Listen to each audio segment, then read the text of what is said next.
All right, what's going on, guys? So this is going to be my last video I'm gonna do on my tire and wheel size. I know everybody has questions. I appreciate all the but it does get a little tiresome because I state it in so many videos, and it's like, at this point, some of the guys, you got to just start watching the videos. If you don't want to learn, then it's I can't keep answering so many people because it's not just one person. It's like literally in a week, probably 100.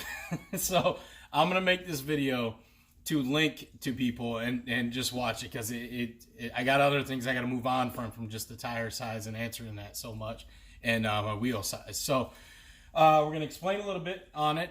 And a lot of people I've been noticing are, by the way, representing the HRG right here. If anybody hasn't seen these shirts with the War Wagon, they're badass. I'm hoping for some CRV Tom shirts. He's promised me like a year ago that we would do it, but so far, he's been busy with everything, so we'll see.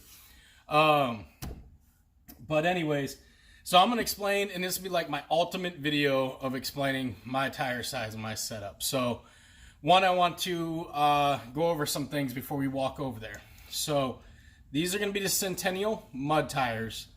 And they are 235 75 15s. I'm going to put a picture up in the corner like I do of everything. I ordered these off eBay. You can order these off many places. This was my first time dealing with Centennial, and I will continue to buy from them for my permanent tire. Like I didn't want with some cheaper stuff over there and different things, but for my mud tire, I am highly impressed with these. For the price. Some people think they're expensive. To me, I actually thought they were sorry about that. I thought they were actually relatively affordable. They weren't like super cheap. They were just, in between. Very good price, I thought. So I bought them, and I think for all five, it was like $550 or $500 or something like that to my doors. Definitely under $600. And to me, for good tires, I think that's a very reasonable price. Especially if you want good performing, good long-lasting tires and mud tires. One thing I'll say, these aren't really loud like some of the mud tires I've been into. Don't get me wrong, you do get the roar. You're on the highway, it's a mud tire. But honestly, nowhere near as loud as some of the tires that my father's thrown on his Jeeps. I've thrown on past vehicles. I haven't tried these... I think I got faux com or something like that for the blue one, but I'm parting the blue one out now, so I'll probably end up throwing them on there and trying them sometime with the stock wheels. But the reason I wanted to talk about that was the Centennial tires, mud tires, and I want to say thank you to them if they ever watch or see this video. They share my stuff on Instagram and Facebook all the time. I really appreciate that. Awesome company. Hell, I wish I could get a sponsorship with them too and help out with mud tires. I'd rock their mud tires all the time. Another thing is I wanted to talk about why when we walk around, you have to understand these mud tires have almost now been on there going on 4 years of driving. And I've driven with these tires down in Florida, all through South Dakota. Excuse me there. All through South Dakota. All around the tri-state area around here, through the snow, through the ice, through the hot summers. I mean, I've had no issues. Amazing. Through the mud, through the red clay down to Florida. They have just never let me down. I think I finally got stuck one day over here playing around, and that was because I got out and my wheel was not touching the ground and my back tires are almost bald. I got to order one new one and put the spare on there. But... let me finish this, okay, before I get ahead of myself. So, another thing is, you're going to get the illusion, a lot of people think they're bigger than what they are, which is really cool, and I think they're the perfect fit for the CRV is that size. I do, for your motor power, for your size, for trailing. I think they're the perfect fit. People throw 30s, 31s on there sometimes. I've 32s, I've seen that. It looks cool, but to me it's a little big. One person that's awesome about doing is Jacob, but he is like the kind of guy that just wants to test the limits of exactly the CRV, and I think he'll take it all the way, and he's just that kind of guy, and I have nothing against it. I think that's freaking awesome, but for me, for daily driving, for trailing, I think this is the perfect size and fit to have a comfortable ride. Jake is beefy built. I'll share his channel on here again. He is a younger man with no children and has some time to. He works in the shop at HRG. He's employed there, so he has some of the tools or resources to be like, hey, if I broke it, I could pull right in and fix it. And he's just a fucking machine, man. You'll see him up at night in his videos. Go check out his YouTube channel. Just see this guy. If you don't follow him on Instagram, follow him. Facebook, Instagram. You'll be really surprised on how much of a fucking machine this kid is. He does some awesome things. So I'll leave that all to him. He's going to probably push the CRV limits as far as how big you can go and what you can do for a long time. I do think, and I think he would agree with me, it sacrifices his trails, getting uphill, doing some stuff on the trails and then the mud, trying to spin those big of wheels with that CRV motor has really took a toll on his clutch. I did recommend a stage 3 clutch to him because it's helped mine out a lot when I had it lifted. But I still think, as big as he is, it's going to have to be, he'll probably end up with Ben making lockers and fucking just awesome things to do it. So he's going to figure it out. For me, with what I do, I want to be able to drive it both, back and forth. Not that he doesn't either, but want to be able to drive every day because, it's something that I feel right now, until they get that worked out, this is the perfect setup for it. In the future, things, you never know. Things will probably change. So I was going to go with probably 31s. That's big as I was going to go. But honestly, I actually really like, you got to understand too, when you go all-terrains, mud tires, you have that thicker tread. They don't fit like all-terrains. So you almost lose some clearance and stuff, at least in my opinion and what I've had. Mud tires, your tread's going to hit the inside. It's not as smooth and as small as all-terrains. All-terrains obviously look smaller. That's why these mud tires at 235 look so big to a lot of people. So when we walk around this, I want to explain something. Is you're getting the illusion of the fender flares I put on there too that drop the distance between the fender. I have stock trim. I didn't cut any trim on this. I didn't do any trimming other than down the edges and pounded in the side to fit for turn radius for the wheel wells. So I had to trim some down there, but I didn't have to trim anything other than the bottom part of the bumper and the bottom down where the side skirt was in the metal for turning. Other than that, there is no anything else done to the trim on this. So you're seeing this with the fender flares, which gives it the illusion that it's sitting a little bit lower too. So just remember that when I walk around, so you can see if you don't have fender flares on, yours is going to sit and look a little bit higher too, which is an awesome look too, don't get me wrong, but I wanted the flares. Another thing is you're going to see these tires are really worn down. I honestly am almost bald on the rear and the front are probably about 40% of the tread left. So they're going to look even smaller than what they normally look like. So when the new tires come, I'll do a video of when they're, all new set on there too, and you can see. But I just want to explain it before I do a walk around on here and have this done and finalized. And you have to understand, I also put a wider wheel on there, spacers, and I also had to stretch the tire a little bit. I wanted that stretch just a tad bit to give it a wider stance and a more aggressive look. So it's a little bit different if you put these same tires on your stock wheels. They're not going to look as big and as aggressive. But this to me is the perfect tire size for an RD1. With a 4-inch lift or lower. Now with a 6-inch lift like Jacob has, yeah, I think I would have went with 31s. But the 34s, they look freaking amazing too. It's just like I said, the toll on that motor. And man, I give it to that guy, man. He's running the 98 B20, I think, with only 120 horsepower. And dude, he's pushing that thing to the limits. It's showing what he can do, so that's cool. Again, like this year, later on, or 2021, I'll have more. I have a ton of people that are starting to talk to me to go trailing, so we're going to really see what this setup can do out here anyways. It'll be pretty fun. So, anyways, let me walk you guys around, show you what I had to do, okay?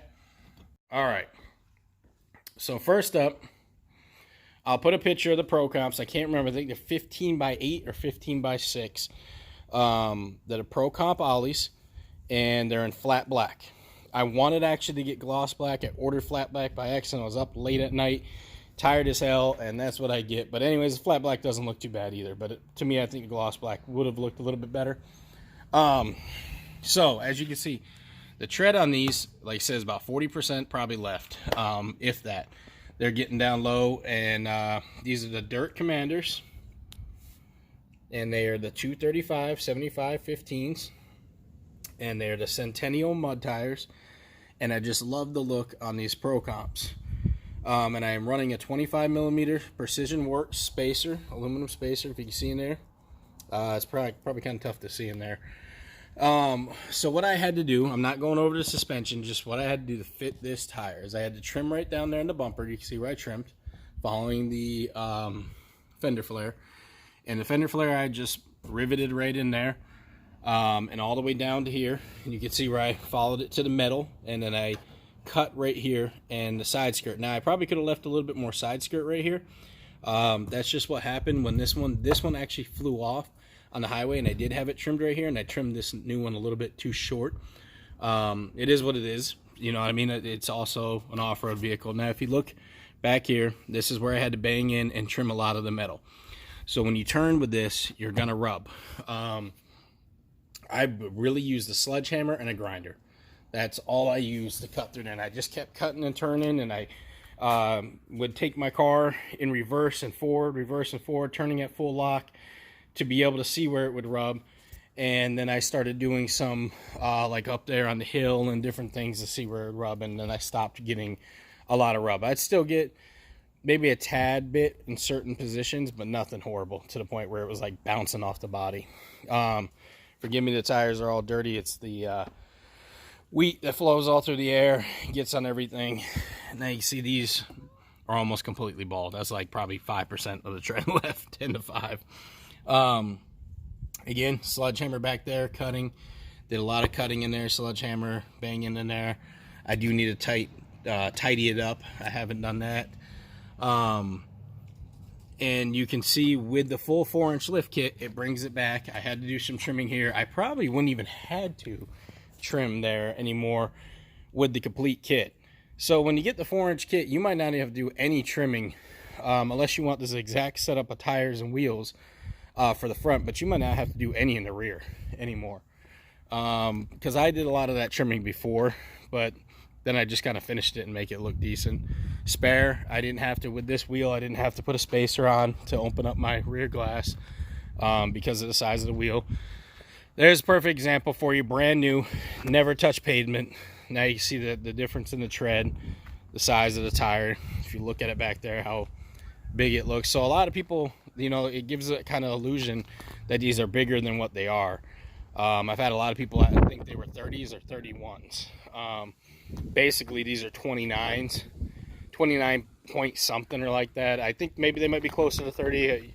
You'd have to look on the tire chart. I don't remember these things right off the top of my head, guys, because like I said, I have so many things going on, so many projects, and generally I just kind of keep all my stuff logged where I got it, send you guys pictures when you ask. But yeah, that's really it for my tires, guys. There was the only magical part that is a pain in the ass is, you know, doing the trimming right here. See how this side skirt is a little bit more flush, where I didn't do that on that side? Well, this is when I originally did all the cutting. Now I didn't smooth anything out yet. There's where I had to do pounding the metal and grinding. So really, you're gonna have like a lip right here, and if you look at your own stock setup, you'll see what I'm talking about as soon as you do.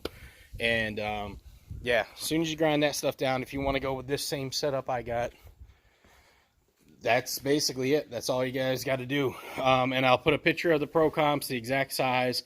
You can find them on eBay. You can find them on Amazon.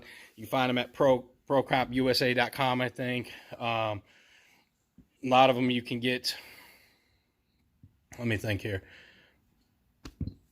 Oh, excuse me again. I think you can get flat black, gloss black, polished aluminum, silver, and I think that's it from actual Pro Comp, straight from them. These are 5x114 or 5x. What is it? They're for a Jeep. I get no wobble, get nothing. They fit 5x114, 0.5, but they're 5x1/4 or one. I can't remember for sure. I'll have the picture. I'll show you exactly what they are. Like I said, man, between tire sizes and wheel sizes and all this stuff, I tend to forget exactly what I have. So I kind of have it on like a copy and paste pad. But I was making this video to explain, to have a walk around to help you guys out, because this would just be easier to say, hey, link to this video. This explains my tire size, exactly what I have. If you guys don't do this, you're going to need spacers on the front. Let me say that. Depending on what size you guys go with, I went with 25 millimeter. That's the, I'll turn it sideways for you. That's the amount of poke I have on the side with the fender flares. I like the wider aggressive stance. Some people don't. It handles better than the thinner.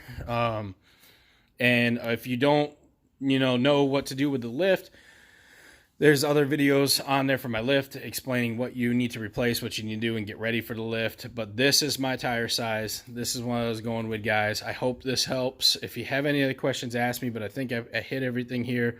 Again, I'm trying to do this for a refresher. I will do a video when I get all new tires on there again and show you what it was like with there is some videos on my some pictures on my videos of when they were brand new. So obviously with the more amount of tread, they set a little bit higher, looked a little bit, more filling in the wheel well. But guys, 4 years almost on these tires. 4 years of driving on the road, driving in the dirt, driving in the mud, driving on the ice, driving on the snow. I can't be happier with my purchase with these guys. And they've been awesome with what they've shared on my CRV and how they've just performed. I can't say enough for Centennial mud tires. I haven't tried their all-terrains or anything else, but man, their mud tires are where it's at. So I hope that helps, guys. You guys have a good one, all right?